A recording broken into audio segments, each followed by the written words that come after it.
Hello Ganesh మెస్సా, రేపు నా పుట్టినరోజు.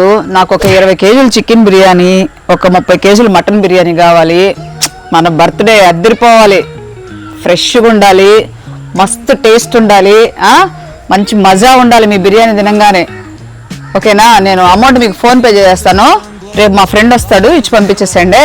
ఏంటి బర్త్డే, హ్యాపీ బర్త్డే అని అంటావు? అవును. అంటే ఏంటి తెలుగులో సంతోషకరమైన పుట్టినరోజు. అవును. అదేమో హింసతోటి బాధతోటి ఆహాకారాలు చేస్తూ చనిపోతే నువ్వైతే హ్యాపీగా సంతోషంగా ఉంటా అంటావు. అదే ఒక అమాయకమైన జీవులు మాత్రం దాని బాధతోటి అది చచ్చిపోవాలా, వాటికి మాత్రం డెత్ డే. ఎంత చూడు, ఒక్కసారి థింక్ చేయను. మన పుట్టినరోజు రోజు వేరే జీవులు, అది అమాయకమైన జీవులు చూసినా ఎందుకు ఇలా చేసావు? సారీ, ఏమనుకోకు, కానీ కత్తి పెట్టి కరాకరా కోస్తుంటే నీకు అర్థం కావాలని జస్ట్ ప్లీజ్ రా, ఇప్పటి నుంచి ఒక్కసారి థింక్ చేసి ఏ జీవిని మాత్రం, అమాయకమైన జీవుని మాత్రం, హింసాత్మకమైన ఆహారాన్ని ఎప్పుడు తీసుకోకు. సరే రవి, నువ్వు ఇంత చెప్పిన తర్వాత ఈ బర్త్డే కాదు, నా జీవితంలో ఇంకా నేను ఎప్పుడు మాంసాహారాన్ని కట్ చేయను. ఇదే నా ప్రామిస్. ఓకేనా?